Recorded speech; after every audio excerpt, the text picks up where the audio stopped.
Hi, everyone, and welcome to Baka Bitches. We are two 30-something-year-olds who enjoy drinking and discussing anime. I'm Stephanie. And I'm Hannah, and we'll be watching Ouran High School Host Club. And just fair warning, we will be watching this as a dub and not a sub. Don't come at us. Other disclaimer is that there will be spoilers. So if you don't want to be spoiled, pause and watch the episode yourself and then come back and listen along. We will also be going over explicit content and we'll probably say some pretty explicit things. So listener, beware, and it's to your own discretion. We hope you enjoy. Pour yourself a drink and join us.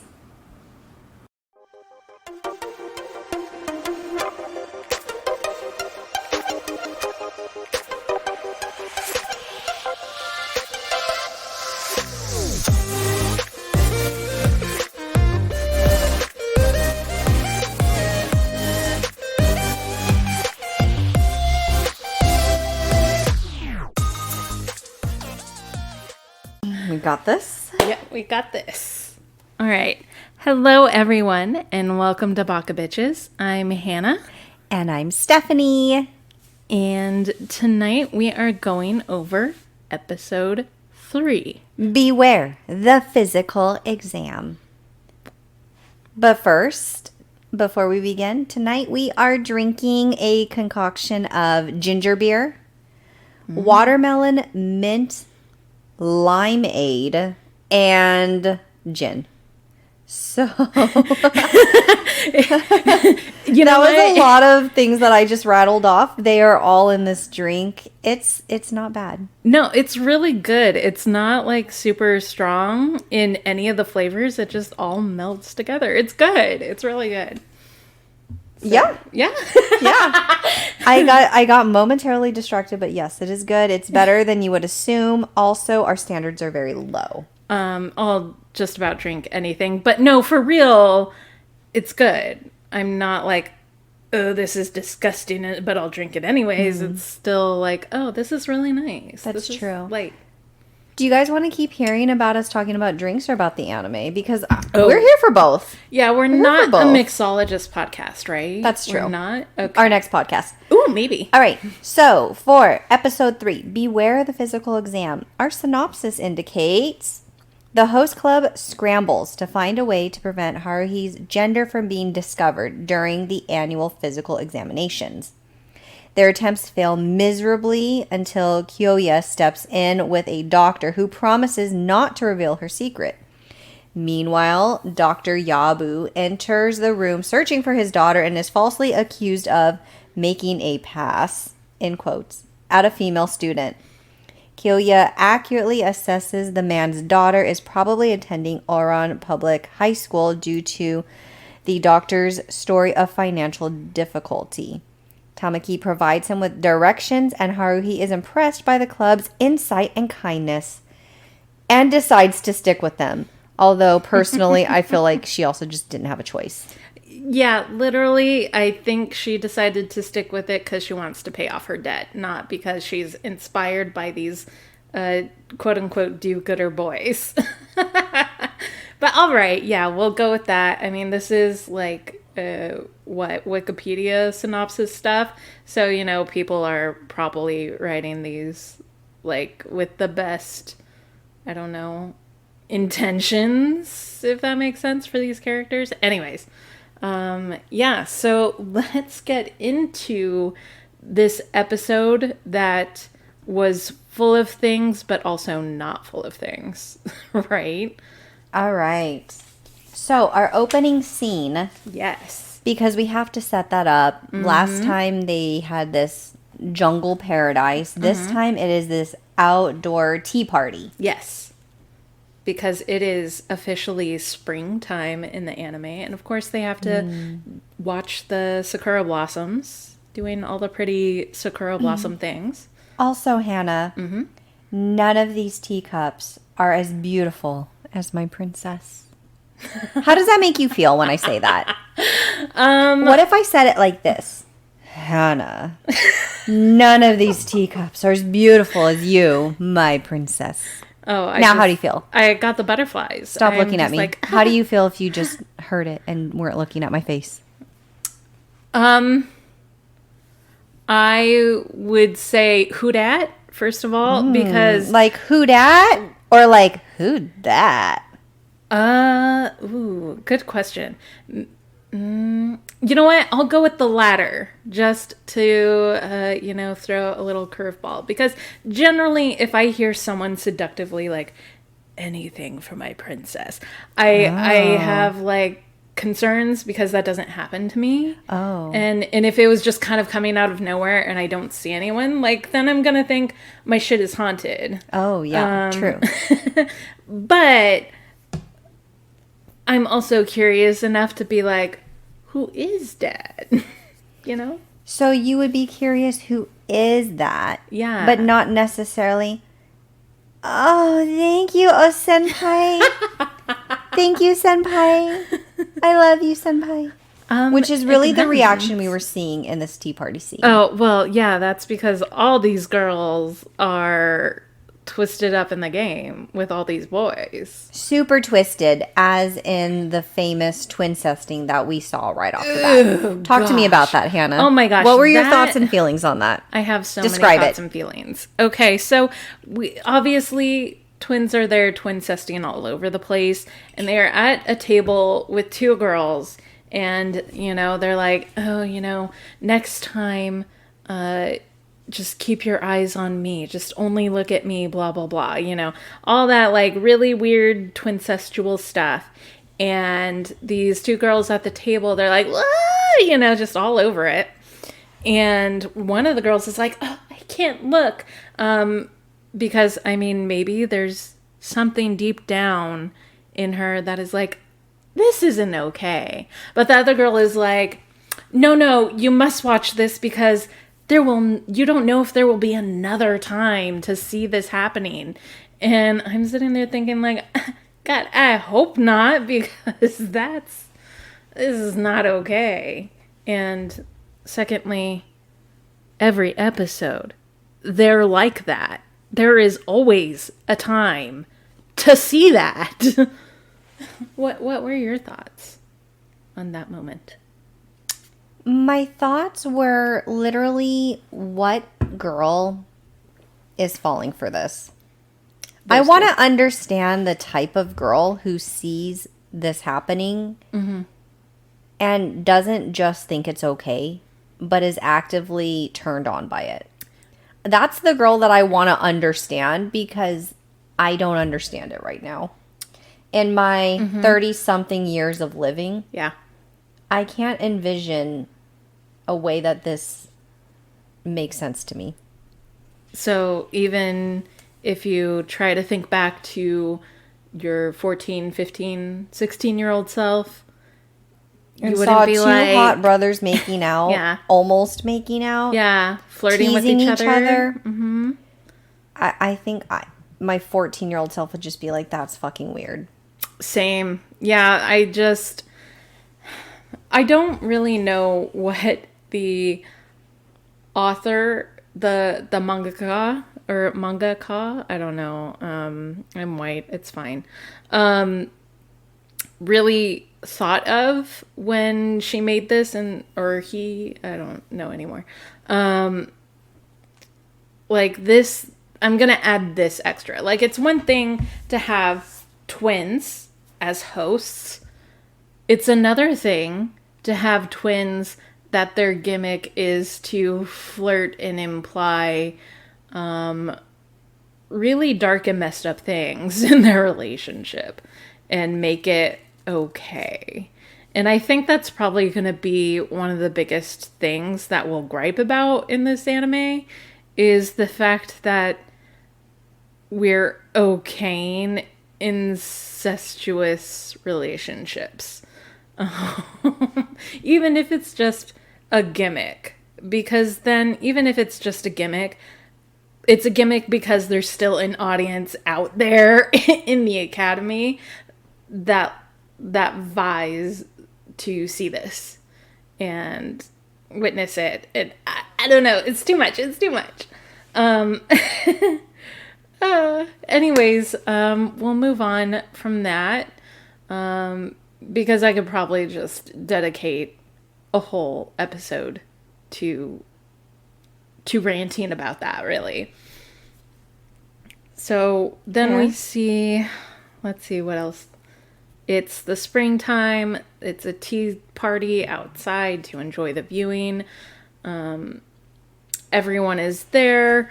Haruhi is dressed up in a nice, would that be it's not a kimono. It is a yukata or something like, no, not yukata. That's summertime wear. It is super summertime. But it's a really nice Japanese garb that I forgot the name of. I'm sorry. I apologize. Correct me politely in the comments or, send us an email. I get it. We'll have to clean house later. But, so some of them are dressed as waiters. Tamaki is, I think Kyoya is, the twins are, and the rest are dressed in era period Japanese clothing, more or less, to go with whatever theme that they're having. Kyoya's hawking magazines dedicated to specific boys of the host club that these princesses can purchase if they want. And then everyone questions Kyoya how they got pictures of them.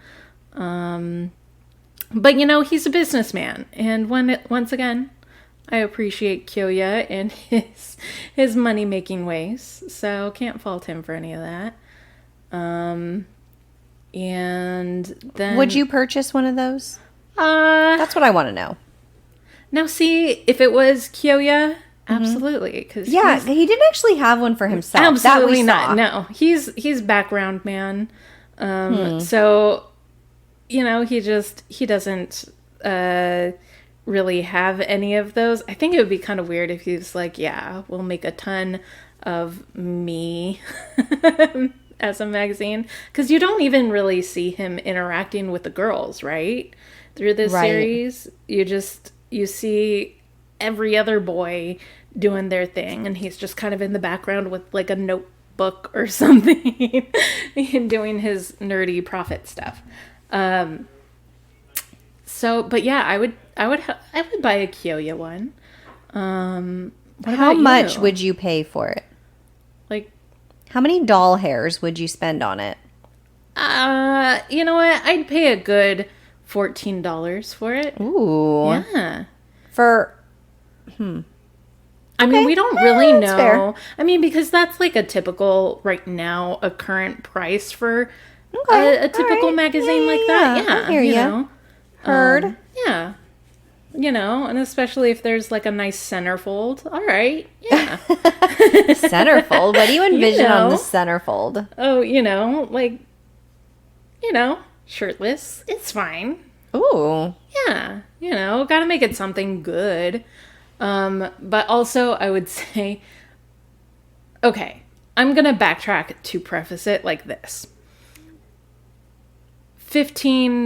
16-year-old me would pay $14 for a good-looking academy boy doing a magazine or whatever, Okay, that's fair. Yeah.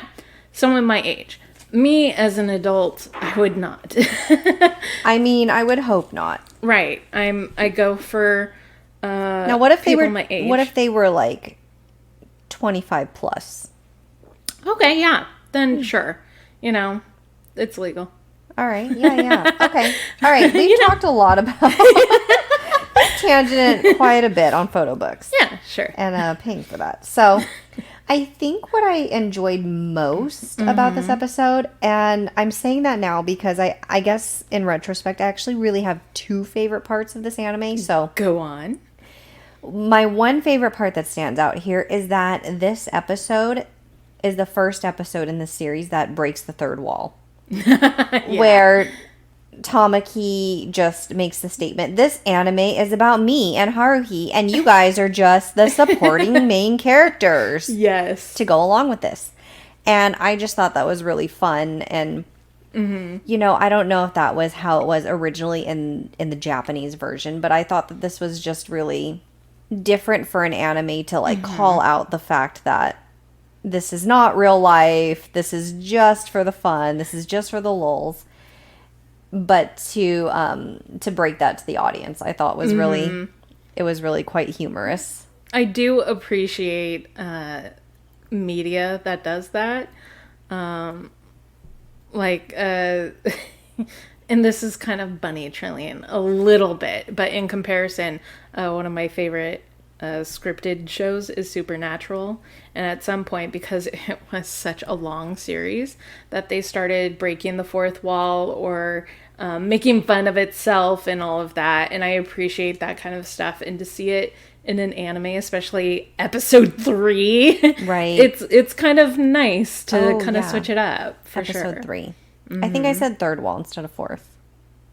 I think you said fourth. I don't know. Whatever wall you they're trying to understood what break, I meant. They were breaking it. Yes. You were here for it. They were breaking it. They were shattering it, baby. Yeah, so I thought that was really fun. And then just Operation Conceal Haruhi's gender. Yes.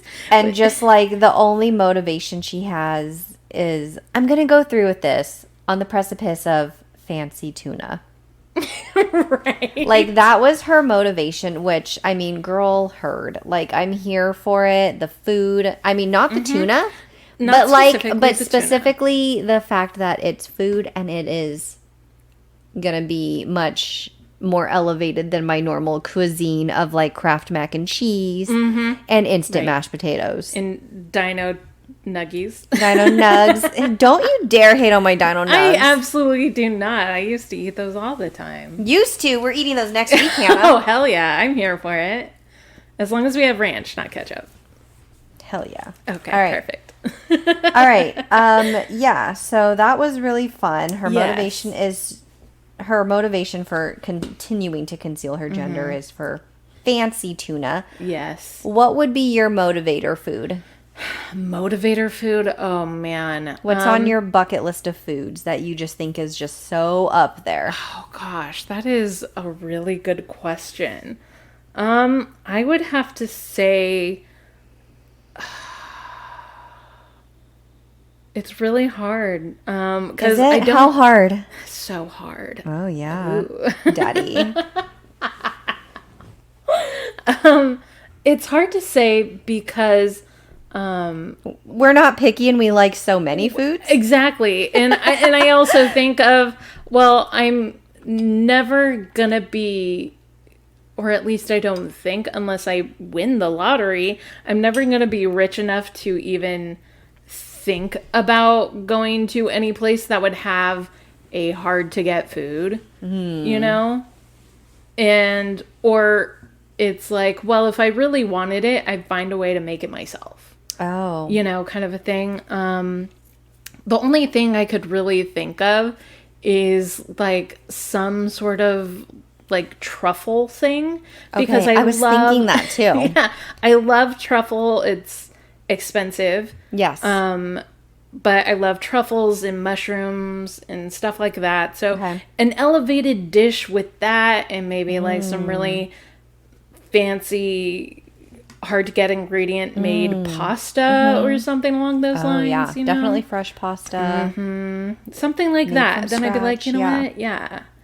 But you don't need to zhuzh it up with something like crazy, like putting edible gold flakes on it, because I think like that's unnecessary. I don't need that in my mouth. What's that going to do for your digestive system? Nothing. My brown poop is going to have gold in it. It's like, okay. Your poop is now worth more than your day job. Yeah. Nobody wants that. Fantastic. And I'm literally flushing it down the toilet. Heard. You know, so I don't need any of that. Like, don't put fucking, I don't know, caviar on top of it, because I'm not going to eat that. I'm not going to eat the caviar.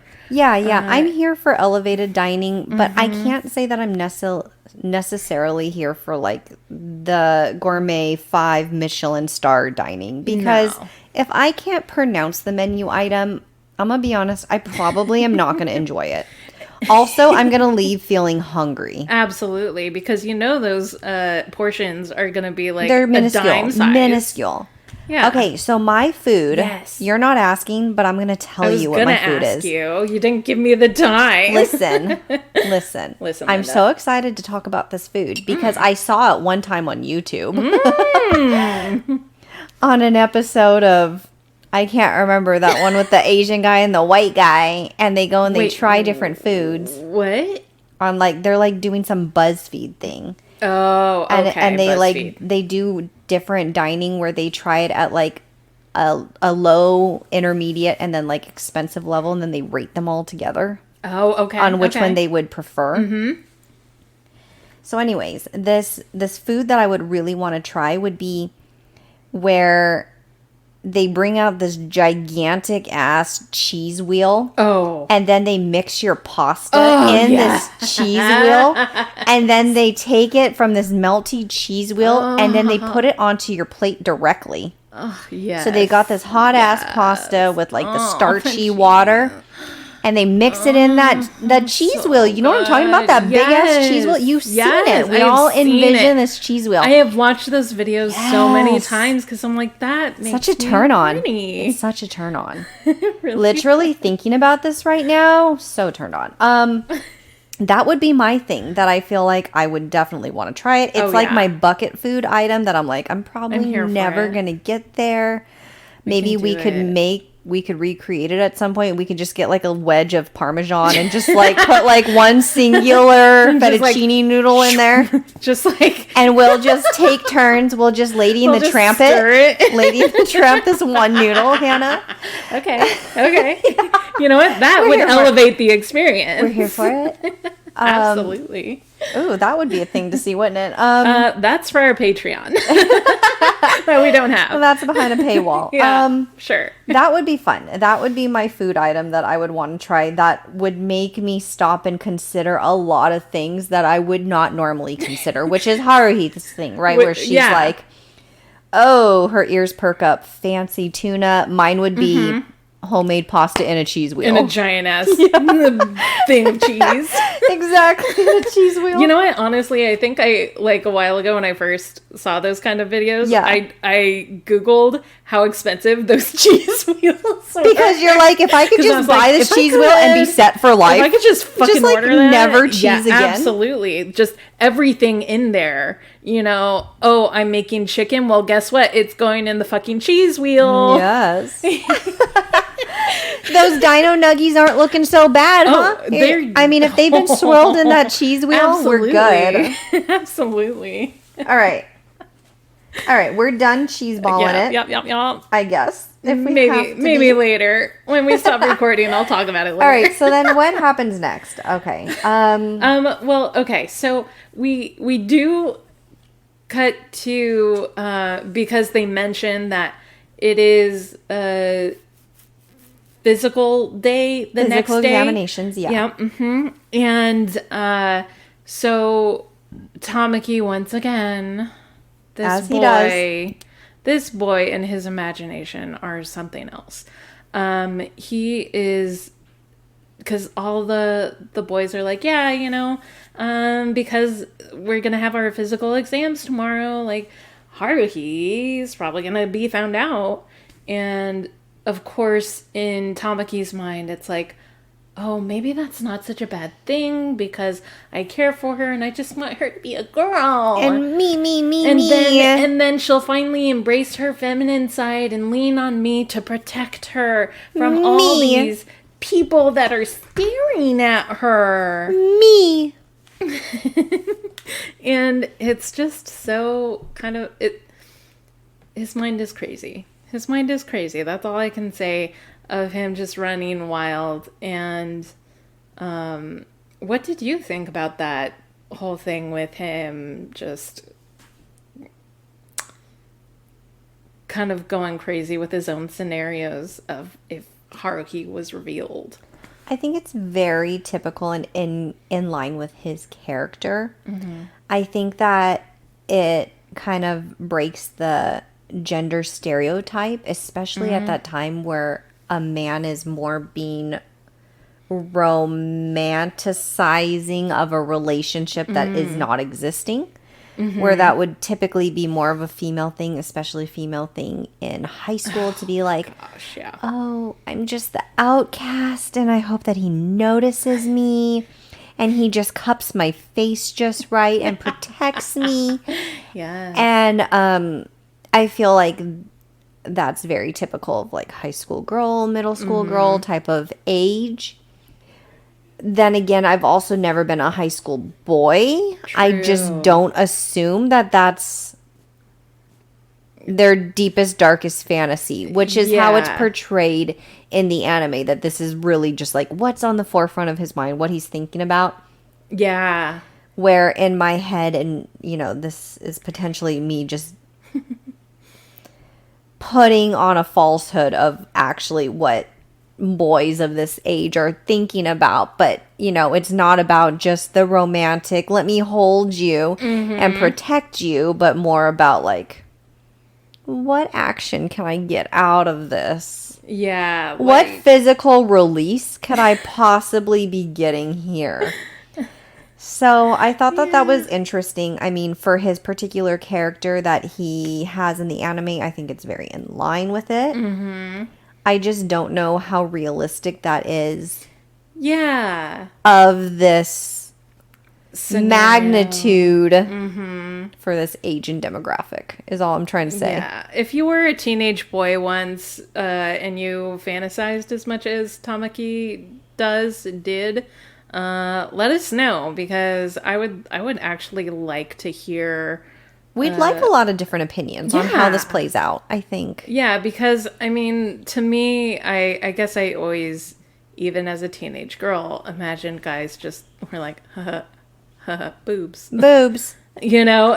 And whereas, I mean, knowing myself and on a personal level, I was definitely that had the imagination run wild. If I had a crush on a boy, it was awful, and I hated being in my head when I had a crush on a boy, because it just would not stop obsessing over all these different scenarios of something happening, which never did, by the way, spoiler alert. You know, but so I would absolutely love to know other boys' experience, if they in their teenage years experienced that, or what they did experience when they liked a girl. But anyways, to get back on track, Tamaki once again refers to himself as daddy.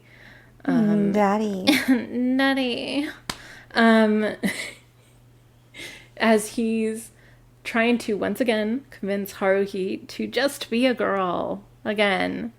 And be pretty. Me. I want what's best and most visually pleasing for me. Yeah. So selfish. Absolutely. And Haruhi being the Mary Sue in a way of not even standing up for herself against him when he gets like this. She just kind of lets it happen, and then she's like, well, I don't really care. I mean, wouldn't high school you kind of be the same? You're just like, whatever person is adjacently doing something to me. Yeah, I personally feel like I'd be like, okay. Like, right, you're kind of weird, but all right. You're just being weird over there. Yeah, just maybe do that on the other side of the campus. Right. Away from me. Yeah, I don't know. Anyways, the rest of the group is like, well, you know, if Haruhi gets found out during physical exams, well, then she's not going to be able to be in the host club anymore, which I don't know who's making those rules up, because I feel like it's Tamaki and everyone else making those rules. So why couldn't they just make an exception if she was found out and just like, well, she's here. She still technically has to pay off this debt somehow. Right. It's just she's going to be doing that as a female now. I don't know. But no. They're like, oh, we actually should keep her gender a secret so that she can continue to be part of the host club. Which probably makes more sense when you put this in the context of this anime is like 15 plus years old. True. Nowadays, those kind of things don't matter as much. I think since it's a lot more socially acceptable for like, love is love, doesn't matter, this and that. Which is really kind of Haruhi's stance is, what does it matter what I look like or what my gender is? It's just who I am on the inside. Which I know we had talked about in episode 1 as just being very novel for her to be talking about, especially that many years ago. Yeah, she was so transcendent. I feel like, right, that kind of carries into this episode where, it might kind of seem confusing now, but when you think about the fact of, just the age of the anime, it maybe makes a little bit more sense from where this was coming from. Yeah, I know. I keep forgetting to put myself back in, 2006. Right. It's so old compared, for what has happened in this amount of time. Yeah. Not to mention the fact that they're also in Japan, where it's a lot more open to be talking about things, about physical attributes, but not being painted in a negative way, but just painted in it's just the truth. Yeah. So, to move on with the story about physical examinations, our next scene is, we've got this girl who's not by any stretch of the imagination large, but she is visibly drawn a microscopic amount larger than everyone else next to her. And she's on a scale in front of a doctor and 52 of her peers being told that she's lost a couple of pounds down from last year. And then everybody who's watching her get weighed claps. Oh, yeah. Okay. I know. I have so many questions. Most of all, what the fucking hell is this shit? It is. I mean, it's... What is this shit? I mean, and I realize this is in Japan, where it's very much like, hey, it looks like you put on a couple pounds, and it's not said in a way that makes you feel bad. It's just more commenting, you've put on a couple pounds. Kind of like, hey, you changed your hair color. Right. I like your nails. You changed your nail color. You put on a couple pounds. It's really just... Like, you should... It's just commentary. It's an observation. Right, an observation. That's a good way to put it. But now, like, in America, we don't do that shit. No. We do not do that. Unless... We say, oh, I can tell you put on a couple pounds, you fatty McFatterson.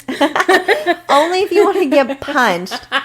It would just, people don't bring stuff like that up here in the States as much. I feel like unless it's something that's positive. So maybe it would be brought up in the light of not like, Hannah, come step on the scale. You lost 3 pounds at girls' night. Let's all mutually clap for you. Yeah, like, what is this? Like, this is, like, that is a really... quick road to go down to an eating disorder. Yes. It absolutely is, which maybe explains a lot of things for, I don't know, Asian culture. Maybe. Why they all look a certain way, granted also many things like diet and exercise, but whatever, fuck that shit. But minor also, detail. Why is anyone commenting on anyone? Like, I'm just not here for that aspect of it. First of all, like, there's a lot to unpack with the plot point of this episode. Because, one, like, I know in American high schools we had not necessarily physical exams, but... Oh, I definitely did. Like, well, I mean, like, it was usually during PE, at least in my experience. And it was more or less testing, your stamina, your strength, and blah, blah, blah. Luckily, there was no rope I had to climb because my school was generally kind of like ghetto and poor. But did you get weigh-ins? Because we did. No. Oh, we did. We never got weigh-ins. I got that, and which is why I'm envisioning this happening in front of all my peers.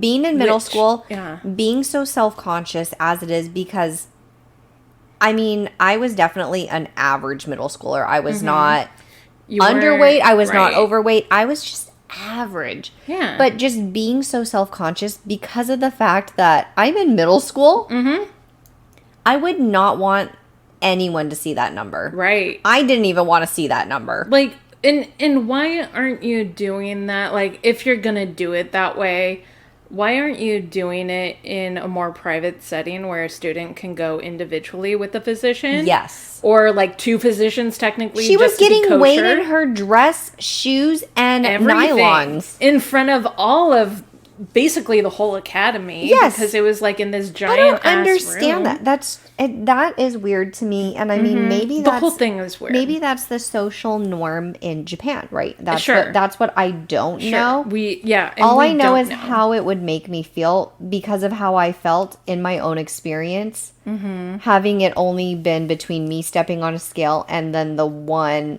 adult recording my information. Right. And then I mean, why is that even necessary? What business do they Right. have doing that? like you don't think I have a scale that I step on practically every day anyways? What does like, that at have my to do with my house? academics? Why are It we really has nothing I don't to do- understand why we're doing that. And what if this girl had gained 3 pounds instead of lost Everyone's it? gonna boo and hiss at her, obviously.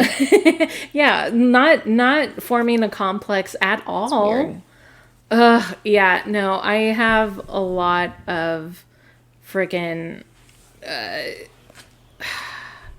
complaints, I guess, about some of this stuff. Like, and I guess it is because I never went to a school that literally had me step on a scale in front of everyone. I mean, thank goodness, because I have never been one that's super skinny, right? And so, and even if I was, I can still imagine being as insecure as I was in those ages. Like, even if I was technically within normal weight limits, that I would be, I would develop a complex. Yes. You know, it's kind of like, Absolutely. especially if I knew the physical exams were coming down the pike every year, I'd be like, oh, I guess I should maybe not eat as much. Just crash for- dieting yeah. for however long you know? do at that age time. Starve yourself. 6 days. Yeah. Whatever. It's not healthy. 6 days, 16 days, 60 days. Anything. I mean, that's not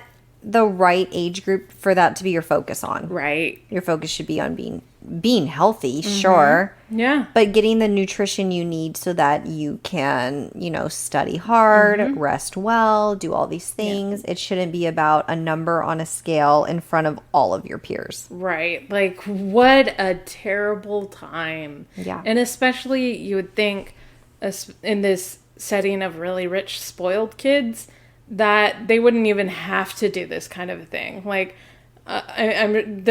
their families are rich enough to, probably hire a personal chef that just cooks everything anyways. So it's wouldn't kind that of be like, nice? oh, that's the dream, Stephanie. That is the dream. Really? Because my dream is personal chauffeur. Both. They Oh, okay. Because They're going to chauffeur us while they cook for us. It's just like multitasking. They've got a little griddle up there. They're just like making flapjacks. They're like, hey. You want some snackies? It's snackies time. And I'll be like, yeah, snackies.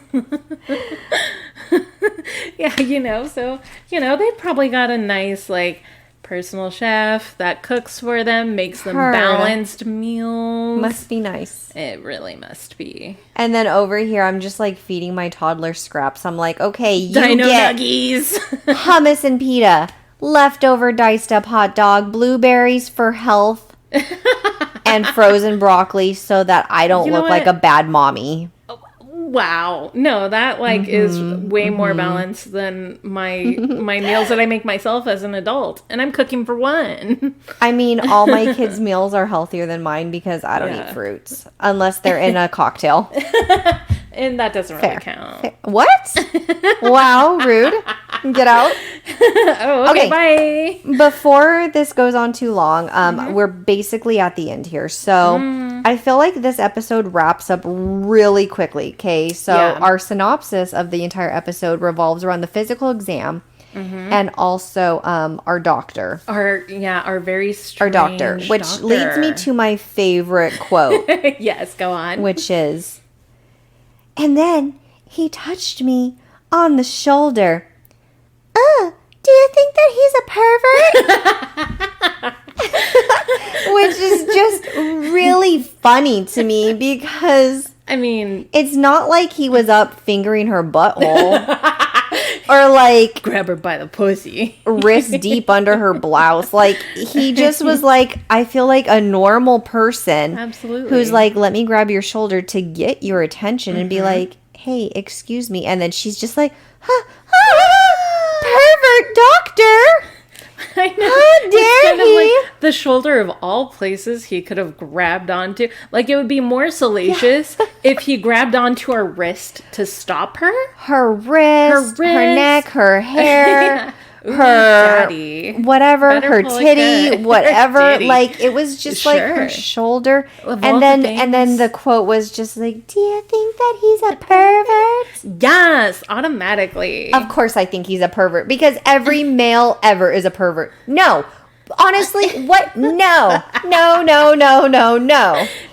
Again, is this a sign of the times or is just Maybe what? both. I don't know. Or just like It was the just funny. cultural It was thing. just funny. It's really funny.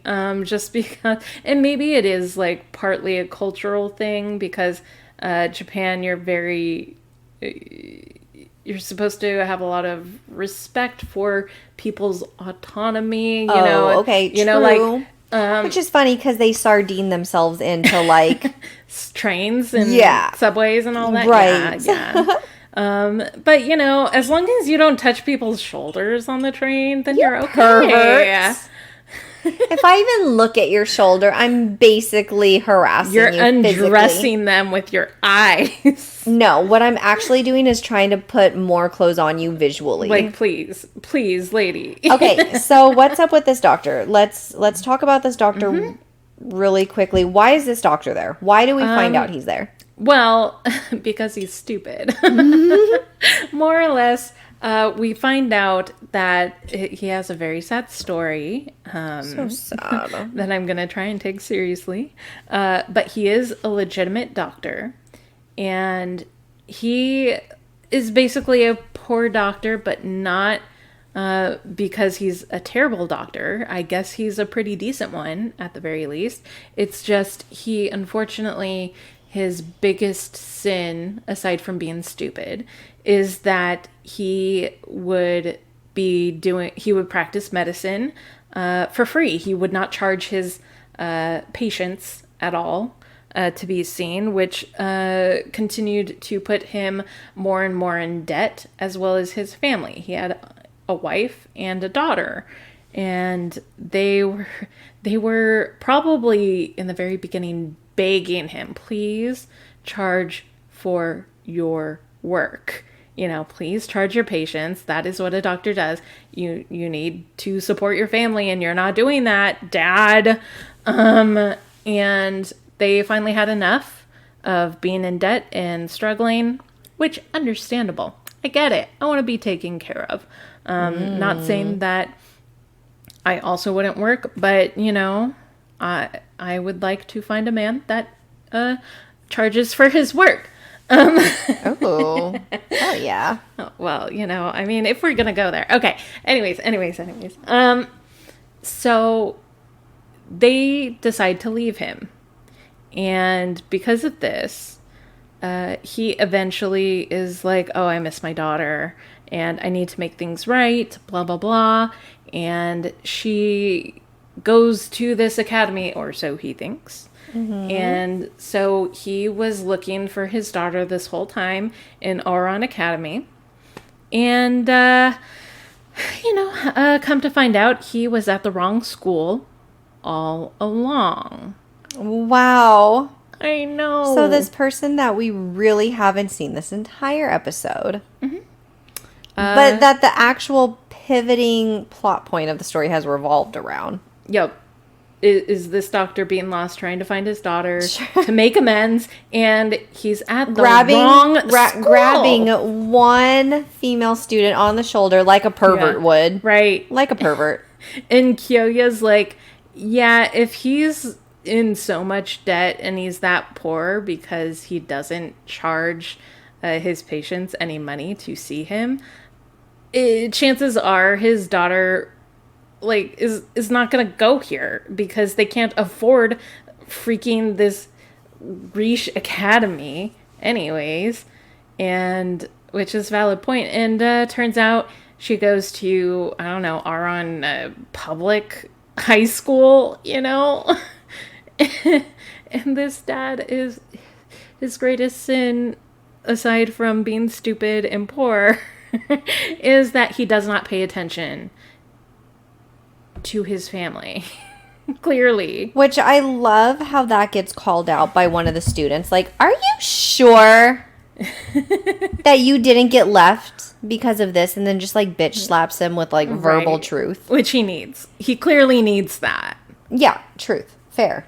He does. I feel like we all need that, but maybe not by a high schooler. But let's not get to that point, folks. Let's help each other out. Yeah, let's maybe be more observant of our people that we say we love, maybe. You know, observe maybe where they go to school and, you know, what they do for work, and maybe, you know, know your worth. Know your worth. Yeah. Heard. Yeah. Love it. Me too. All right. So, closing thoughts. Fantastic episode that had nothing to do with anything. Absolutely. It was a lot kind of happened, like, but nothing happened. Yes, I do feel that way. A lot happened, but nothing happened. The storyline got closed up within minutes. Yeah. The entire storyline revolved around this person that we never really saw. We were never going to see again. Unlike last episode, where at least the entire story revolved around... oh goodness, what was her name? I have to go back and my notes now. Kaneko. Yes, Princess Kaneko. Who we at least saw from the very beginning, and we saw her story and how that played out. We didn't get that here. No, which is fine. It's fine. It's fine. It's just and then it just makes it feel very disconnected from where the anime was going. Yeah. Side story. Yeah. It's fine. And then it was the typical, gotta protect Haruhi's true gender. Yes, of course. That's that what was it all the main comes down to. Plot point again. And not saying that I don't love it, but also like maybe can we get a bit deeper? You know? Like go deeper. I hope we're gonna get deeper. So deep. Next episode. Bye. Bye.